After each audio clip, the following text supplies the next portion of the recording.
থাইল্যান্ডের রাজধানী ব্যাংককের একটি জনপ্রিয় বারে ভয়াবহ আগুনে অন্তত ২৭ জনের মর্মান্তিক মৃত্যু হয়েছে। রবিবার মধ্যরাতে চাতুচাক জেলায় ঘটা এই ভয়ঙ্কর দুর্ঘটনায় আহত হয়েছেন আরও ৬৩ জন। আগুন লাগার পর দ্রুত ধোঁয়ায় আচ্ছন্ন হয়ে পড়ে পুরো এলাকা। জরুরি বহির্গমনের কোনো পথ না থাকায় বাথরুমে আশ্রয় নেয়া বেশিরভাগ মানুষই আটকা পড়েন। অগ্নিকাণ্ডের কারণ অনুসন্ধানে চলছে তদন্ত। ছুটির দিনের আনন্দ মুহূর্তই রূপ নেয় বিষাদে। মাঝরাতে ব্যাংককের চাতুচাক এলাকার পানশালায় আচমকা ছড়িয়ে পড়ে আগুন। বৈদ্যুতিক গোলযোগ থেকে আগুনের সূত্রপাত বলে প্রাথমিকভাবে ধারণা করা হচ্ছে। প্রাণ বাঁচাতে সরু দরজা দিয়ে বের হওয়ার মরিয়া চেষ্টা চালান আতঙ্কিত দর্শনার্থীরা।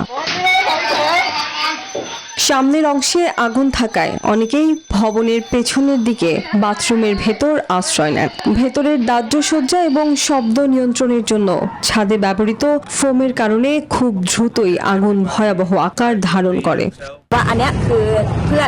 আমার এক বন্ধু জানিয়েছে, প্রথমে তারা পোড়া গন্ধ পায়, তারপরেই ছাদে আগুন দেখতে পায়। ছাদটি ফোমের তৈরি থাকায় এর জ্বলন্ত টুকরা গায়ের উপর পড়ে অনেকেই দগ্ধ হন।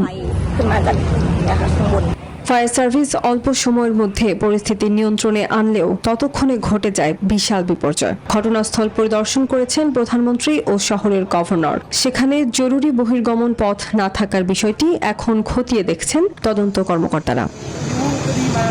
Desk report, news 24।